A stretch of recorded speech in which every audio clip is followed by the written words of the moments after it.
Hola, soy Manu Said, game designer profesional y productor de videojuegos indie, y estoy haciendo un roguelike de monedas. En el devlog anterior partimos de la idea de combate con monedas y la definimos gracias a un prototipo en papel. Hoy toca llevárnoslo del papel al prototipo real en el motor. Voy a enseñarte cómo he ido construyéndolo paso a paso en Unity. Desde lo más rápido y cutre hasta algo que ya empieza a sentirse bien. Comencé con una versión simple, todo con botones de UI de Unity. Ajusté el flujo de gameplay básico por fases, avanzando entre ellas con 4 botones, para declarar cada campo, si se gana con cara o cruz, simular los flips del enemigo, además un montón de botones para las monedas en mano del jugador, y 3 botones, uno en cada campo para decidir dónde se lanza cada una, otro para lanzar las monedas colocadas y otro para resolver los puntos de daño.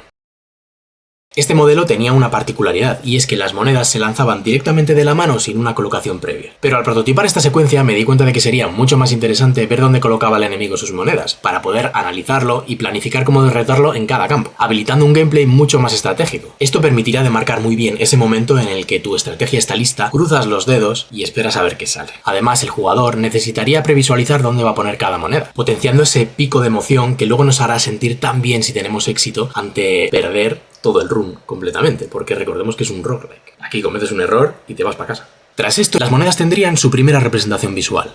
Al principio, añadí el coste de slots para saber si ocupaba espacio en el campo.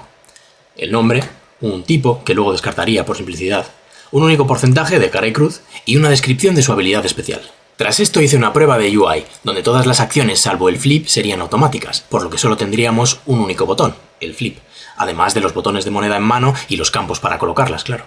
Lo de las monedas redondas no me estaba gustando nada, así que hice varias pruebas y al final me quedé con esta moneda ovalada.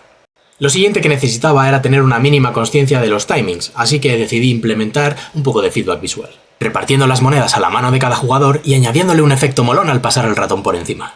Ahora necesitaba una representación visual para las monedas que colocaba en el campo.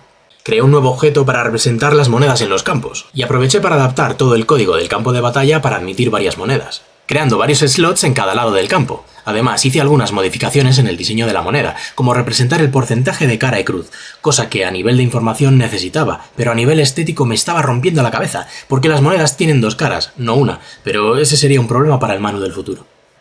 Ya estaba bastante contento con cómo se estaba materializando el entorno de juego, pero no tenía nada para ordenar cómo se estaban gestionando las fases, por lo que básicamente podías jugar monedas en cualquier momento de la partida, y eso se cargaba todo. Así que puse cartelitos y programé las reglas de flujo ordenando todo con corrutinas para dar paso limpio a cada fase, y lo traduje en feedback visual para los botones de interacción del jugador.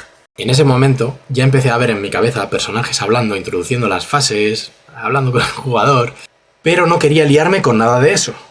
Quería terminar el core sin distracciones. Con todo esto funcionando ya podemos jugar un combate entero, por lo que ya tenemos una base sólida sobre la que podemos validar nuestro segundo pilar. Combates tácticos con monedas guiados por la estrategia y la exploración combinatoria de sinergias entre ellas. O sea, hacerse builds locas. Por lo que lo siguiente sería cerrar un game loop donde poder prototipar esa exploración combinatoria de sinergias entre monedas. Batalla, recompensa, ajuste de dificultad y repetir, hasta morir o pasarse el juego. En el próximo devlog veremos una primera versión de los sistemas de progresión y cómo empiezo a montar las dinámicas del run. Si te está gustando y quieres seguir viendo cómo construyo un roguelike en solitario, te invito a unirte al canal y te espero en el próximo episodio.